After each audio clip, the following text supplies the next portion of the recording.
ট্যাংরায় হেলে পড়া বাড়ি নিয়ে এফআইআর হবে, কতটা ভাঙা হবে ইঞ্জিনিয়াররা ঠিক করবেন। তবে হেলে পড়া বাড়ি বিপজ্জনক নয়, কাঠামোগত স্থায়িত্ব ঠিক থাকলে বিপজ্জনক নয়।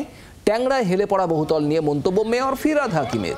কাউন্সিলর জানিয়েছেন 72 ঘন্টার মধ্যে বহুতল খালি করার নির্দেশ এখনই কার্যকর নয়। ঘটনাস্থলে দাঁড়িয়ে জি 24 ঘন্টাকে জানালেন 58 নম্বর ওয়ার্ডের কাউন্সিলর সন্দীপন সাহা।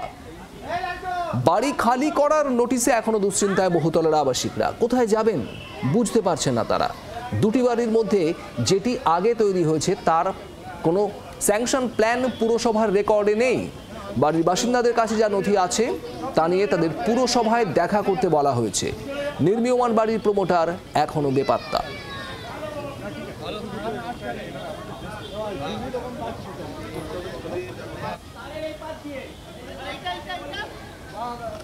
আপনাদের শোনাবো কলকাতা পুরসভার মেয়র ফিরহাদ হাকিম কি বলেছেন এই প্রসঙ্গে।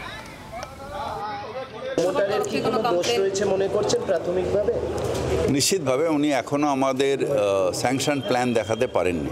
এই বাড়িটা তো খুঁজেই পাইনি কাউকে এখনো, কারণ খালি বাড়ি, কাউকে পাচ্ছি না। ওখানে গিয়ে নোটিশ মারা হয়েছে যে যদি যোগাযোগ করে। আর এদিকের বাড়িটা স্যাংশন প্ল্যান পাইনি। এফআইআর তো নিশ্চয়ই হয়েছে, হেলে পড়া বাড়ি, তাহলে এফআইআর তো হবে। স্থানীয় কাউন্সিলর সন্দীপন সাহার বক্তব্য শোনাবো আপনাদের। স্ট্রাকচারাল ইঞ্জিনিয়ার এসে আজকে পর্যবেক্ষণ করে গেছেন। তারা মোস্ট প্রবাবলি কালকে তাদের রিপোর্ট দেবে। কালকে তো মেয়র সাহেব সন্ধ্যেবেলা এসে এই সিদ্ধান্তই দিয়ে গেছেন।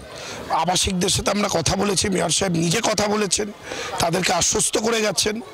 এবং আজকে সকালে, কালকে সন্ধে আর আজকে সকালে এই কয়েক ঘন্টার মধ্যেই কিন্তু এখানে স্ট্রাকচারাল ইঞ্জিনিয়ারকে পাঠিয়ে যা পর্যবেক্ষণ করার সেই পর্যবেক্ষণগুলো করা হয়েছে। আমরা এখন অপেক্ষায় রয়েছি স্ট্রাকচারাল ইঞ্জিনিয়ার রিপোর্টের। এবার যদি স্ট্রাকচারাল ইঞ্জিনিয়ার রিপোর্ট থাকে যে এই বিল্ডিংটা ডেঞ্জারাস, সেটা তো তাহলে আমাদেরকে ডেমলিশ করতেই হবে।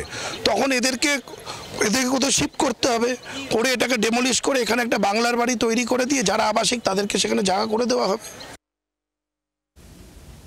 পরস্পরের দিকে হেলে পড়া ট্যাংরার এই দুটি বাড়ি অর্থাৎ 11/2 এবং 11/2A এখনো পর্যন্ত একটি বাড়ির প্রমোটারের বিরুদ্ধে কলকাতা পুরসভা লিখিত অভিযোগ দায়ের করলেও দ্বিতীয় অর্থাৎ নির্মীয়মান বাড়ির প্রমোটারের এখনো পর্যন্ত কোনো পাত্তা নেই, জানাচ্ছেন কলকাতা পুরসভার মহানাগরিক ফিরহাদ হাকিম। পাশাপাশি স্থানীয় পুরপিতা সন্দীপন দাস জানাচ্ছেন আপাতত বাড়ি খালি করার কোনো প্রয়োজন থাকছে না, কারণ ইতিমধ্যেই যাদবপুর বিশ্ববিদ্যালয় থেকে স্ট্রাকচারাল ইঞ্জিনিয়ার বিশেষজ্ঞ যারা কলকাতা পুরসভাকে পরামর্শ দেওয়ার জন্য এই সকালে বাড়িটি দেখে গেছেন, তারা আগামীকাল অর্থাৎ শুক্রবার নিজেদের রিপোর্ট জমা দেবেন। সেই রিপোর্টে যদি দেখা যায় বাড়িটি আপাতত কিছুটা হেলে পড়লেও এই মুহূর্তে কোনো বিপদ নেই, তাহলে বাড়িটি খালি করার প্রয়োজন নাও হতে পারে। আবার তারা যদি জানান যে বাড়িটির মেরামতির প্রয়োজন, তাহলে বাড়ি খালি করে মেরামতির পর আবার বাসিন্দাদের এখানে ফিরিয়ে দেওয়া হবে। আর যদি রিপোর্টে এই তথ্য উঠে আসে যে বাড়িটি সত্যি বিপজ্জনক এবং ভেঙে ফেলা অবশ্যম্ভাবী, তাহলে এখান থেকে বাসিন্দাদের অন্যত্র সরানো হবে। বাড়িটি সম্পূর্ণ ভেঙে ফেলার পর বাংলার বাড়ি যোজনায় এখানেই এই বাড়ির বাসিন্দাদের জন্য বিকল্প বাসস্থান তৈরি হবে। জি 24 ঘন্টার জন্য ক্যামেরায় কমল জানার সঙ্গে অয়ন, কলকাতা। বাংলার আওয়াজ, বাঙালির আবেগ, জি 24 ঘন্টা।